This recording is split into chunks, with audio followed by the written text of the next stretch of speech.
This video is designed to introduce people familiar with the US system to the UK educational system. I thought I would start out with an overall comparison of the two university level systems. For those of you most familiar with the US, as you know, most bachelor's degrees are 4 years long, and these are assessed by exams throughout the year and by semester. So that when you reach the end of a semester, you take a final exam, and that really ends the requirement that you have to be tested on information in that particular course. So if, for example, semester 1, you take Economics 101, you take an exam in December, that you will never then be asked the information specifically about Economics 101 again. However, in second semester, when you move to Economics 102, they will assume you have that knowledge and build on that, so that you will take a different final exam at the end of semester 2, just on Economics 102, for example. I go into that long explanation because when we look at the UK, the system is different at university. A typical bachelor's degree in the UK is 3 years long. That's because in their system, the state system, the last 2 years of high school, called A levels or sixth form, are considered the first year of university. So technically, a bachelor's degree is 4 years long, just like in the US, but they only attend university for 3 years after age 18. And in the assessment is a different style. There will be some exams along the way, similar to America, but what will be different is that there will be an overarching thesis tying everything together at the end of the 3 years. So while that may be an option in some honors programs in America, and other programs, it is not necessarily found in all, and it certainly is not the norm in America. Whereas in the UK, the overarching thesis is a huge portion of the final grade. So in general, that's the difference in the two systems. Of course, there are many others, but that is the main difference when we're looking at how the courses are taken and delivered. This screen talks a little bit about some more differences between the US and UK, combining things that will be looked for on applications and also how university actually runs, so to speak, in the UK and US. So as I mentioned, when we look at the first line, the US versus UK, it's usually 4 years for a bachelor's degree in the US and 3 years in the UK. When you're making an application in both the US and the UK, they look at different data points as their main source of data on a student. So for example, a US style university is going to mainly look at transcript grades. So report card grades earned in grades 9, 10, and 11. And of course, eventually 12th grade, but usually when a student is making their application, it's in the autumn of their grade 12 year, and so they don't have semester grades yet. Whereas in the UK, the application is, if they are doing the International Baccalaureate, they look for predicted scores. So the scores that are predicted by each teacher in each subject. So if they are not in the IB or International Baccalaureate, then they will look at the transcript. Also, a difference in the two systems is that in the US, there is the possibility to major in a subject, possibly minor, possibly double major, major and a focus in a different area. It will have different terms at different universities. In the UK, that is completely different. For the 3 years, you will only be studying whatever topic that you apply for. So for example, if you apply in the UK for biology, you take biology for 3 years. There are no, what Americans would call electives. There are no other supplemental courses.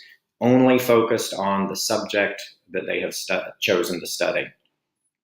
In the US, the system makes it very easy to change majors. So after the first and sometimes even after the second year, it's possible to change majors, and not even in a closely related discipline. One could switch from science to humanities, for example, or humanities to science in the US. In the UK, the changes are not, it's basically best to think that it's not possible to change. The way the system works is because that it is a 3-year degree only focused on that subject that you are choosing, that it doesn't make sense that the system would allow you then to switch to something different. What happens for most students if they go for the first year in the UK and find they are not interested in that subject any longer, they have to back out and start a new application. The UK does not operate on the credit system, so there is no credits to move over or that type of thing from more of an American perspective. The key dates for the US are January 1st, December 31st, January 1st, for most regular decision applications, and the vast majority of earlies, whether it's early action, early decision, restricted early action, single choice early action, is November 1st. There are some exceptions to that, but that's the vast majority of those. In the UK, the main deadline, the regular deadline, is January 15th.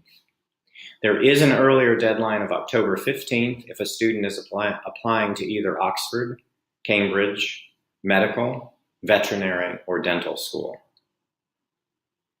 In the US, even if the application is being made through the common application, there is a fee charged per application that is sent, anywhere from $50 to $200 per application. In the UK, on the UCAS application, there is just one fee to apply to up to 5 universities.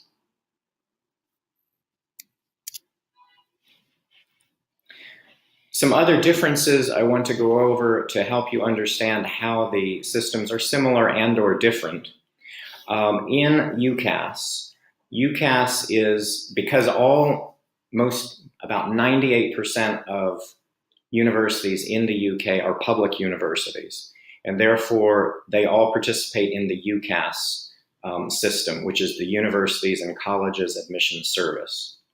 It's actually a one-stop website where students do research, they eventually make their applications, schools upload their recommendations, they make their choices, they receive their answers back, then they further make choices, which I'll explain further along, and eventually find out their final placement.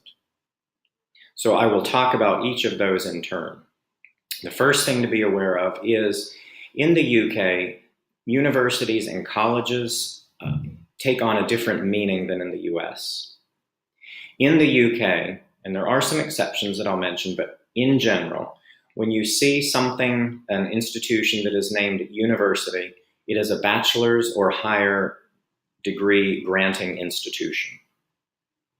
When you see colleges, for the vast majority of them, they are more technical schools, vocational schools, or colleges may also offer what I mentioned earlier, the sixth form or A levels for grades 17 and 18-year-olds.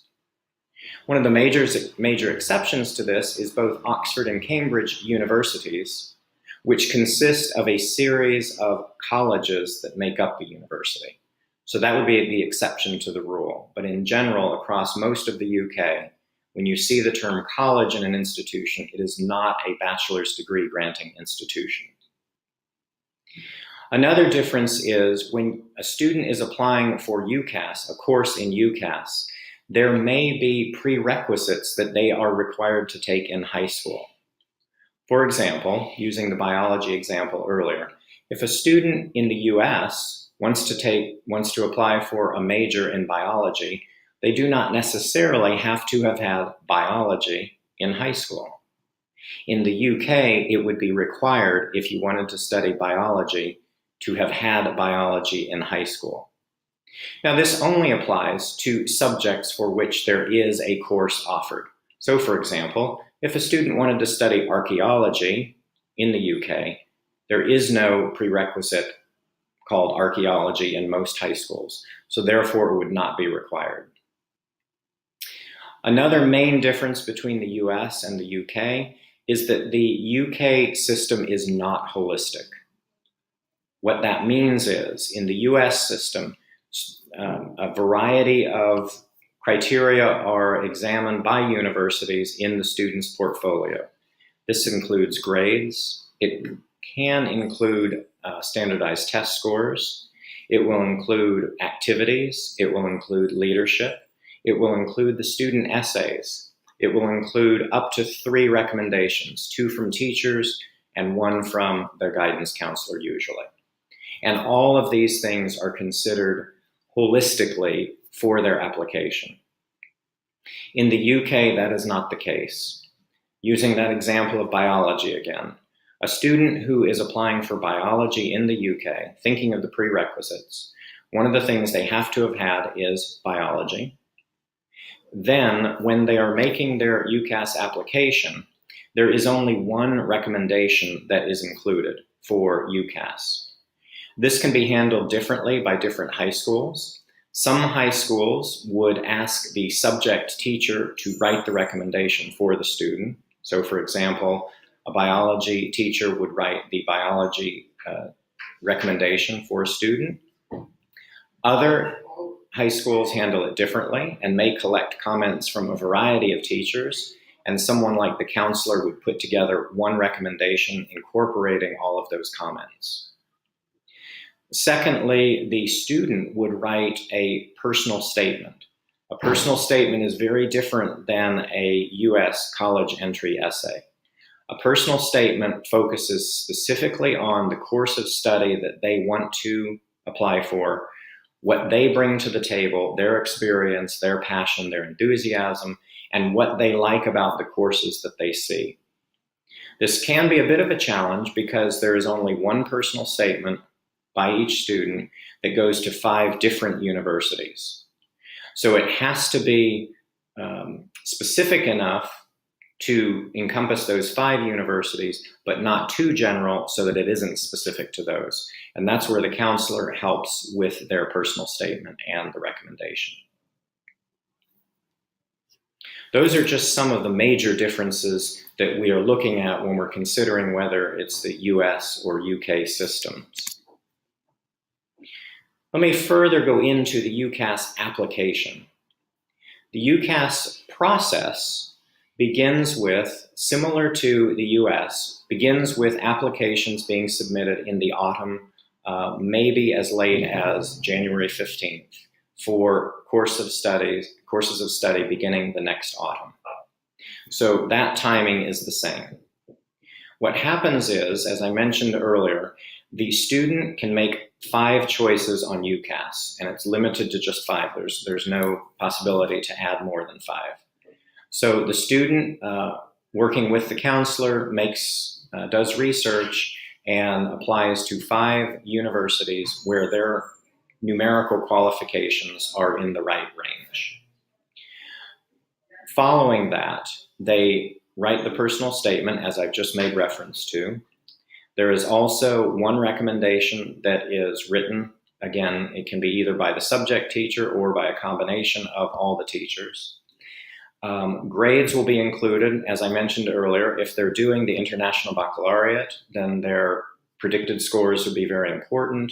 If they are not doing the IB, then their transcripts would be submitted as to an American university.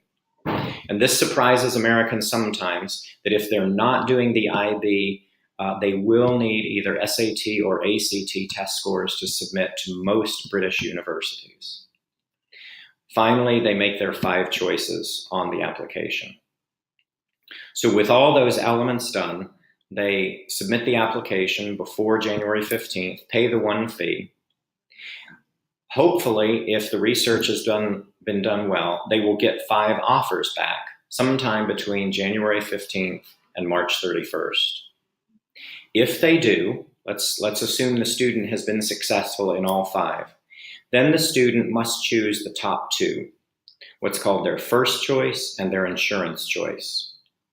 Because unlike in the US, UK acceptances are generally conditional, meaning that they must achieve some sort of final grade point average or or result in a course. Unlike the US, where while it's not technically conditional, they are accepted at most US universities at or above, with the expectation that they will finish at or above the level for which they were accepted. In the UK, it is explicit. If you do not meet their conditions, you are not admitted to the course. So looking at that, you will come back with different offers. So the student would choose their first choice and their safety or insurance choice, and then release the other three choices. This happens sometime in May or June, depending upon when their last acceptance was received by the fifth university in the UK. Then they have to wait for either their AP results, their IB results, or possibly their final report card. When they receive that information and it's transmitted to UCAS, that is when they know which university they were admitted to, either their first choice or their insurance.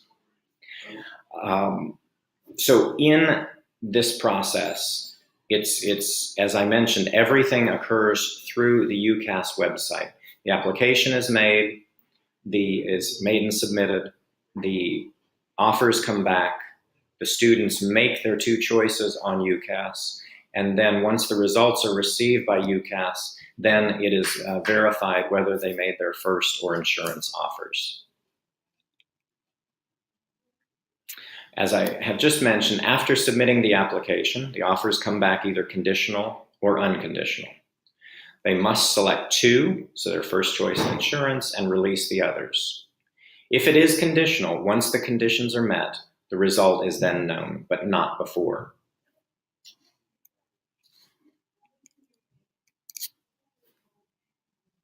Hopefully, this has given you a brief overview of the process of submitting applications in the UK and how it differs and is similar to the system in the US.